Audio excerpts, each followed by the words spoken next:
This week's blog post is the first of two posts on the Breakers in Newport, Rhode Island. Many Gilded Age mansions have fabulous gardens that remained open throughout the coronavirus pandemic, even if the mansions themselves were locked up. Since 2020, I've visited Ventfort, Naumkeag, and the Manor in Massachusetts, and the Kazan, Vizcaya, and the Flagler in Florida. There are links to all of these in the blog post. A few weeks ago, I finally made it to the Breakers in Newport, Rhode Island, one of the grandest of Gilded Age mansions. The Breakers looks east over the Atlantic, and yes, you can see and hear breakers just over the cliff at the property edge. The original building on this site, constructed in 1877, burned to the ground in 1892.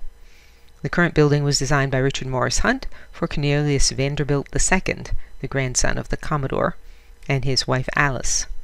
Cornelius II, 1843 to 1899, became president of the New York Central Railroad in 1885 after the death of his father.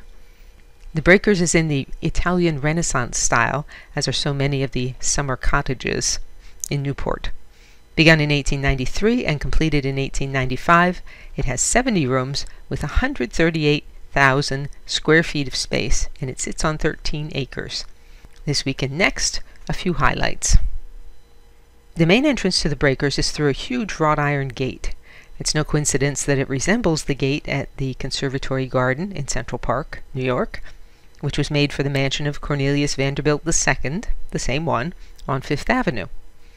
That mansion was also designed by Richard Morris Hunt, and it was the largest private residence ever erected in New York City at its time, filled the whole block between 57th and 58th Streets. On the right is the main facade, which faces the street and the entrance gate. When you step inside, you are in the Great Hall. The main room for entertaining in the Breakers was the Great Hall, which is about 50 feet by 50 feet with a 50-foot ceiling. The first major event held here was a party for Cornelius and Alice's daughter Gertrude, who grew up to become a noted sculptor and the founder of the Whitney Museum. She's usually known as Gertrude Vanderbilt Whitney. The billiard room is full of marble, mahogany, mosaics, and semi-precious stones.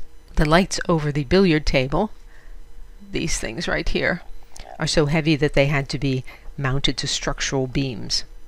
And the billiard room, of course, includes everything that a gentleman needs to play a proper game of billiards. This, I think, is for chalking your pool cue stand. Is very, very nice. This is a sculpture group over a doorway, which celebrates the Vanderbilt's railroads and steamships. At the center is Mercury, in profile, the Roman god of speed and commerce, who became the symbol of the New York Central Railroad. That's why he hovers over the facade of Grand Central Terminal. On the left side, a cherub holds an anchor, a reminder that Cornelius Vanderbilt, the founder of the dynasty, made his first millions in steamships. Behind this cherub is a locomotive. On the other side is a cherub with a sledgehammer for laying down railroad tracks. Every wealthy home had a music room. This one, in the French Baroque style, was the setting for weddings and debutante parties, as well as concerts and receptions. Every wealthy home also had a library, whether or not the residents were avid readers. On the right is a decorative panel near the library. It is done in gilt and blind-tooled leather. Next week we will look at some of the rooms upstairs. DianeDuranteWriter.com has hundreds of posts on sculpture, painting, architecture, and my other obsessions. To join the free Sunday Recommendations email list, visit the URL that's on the screen or email me.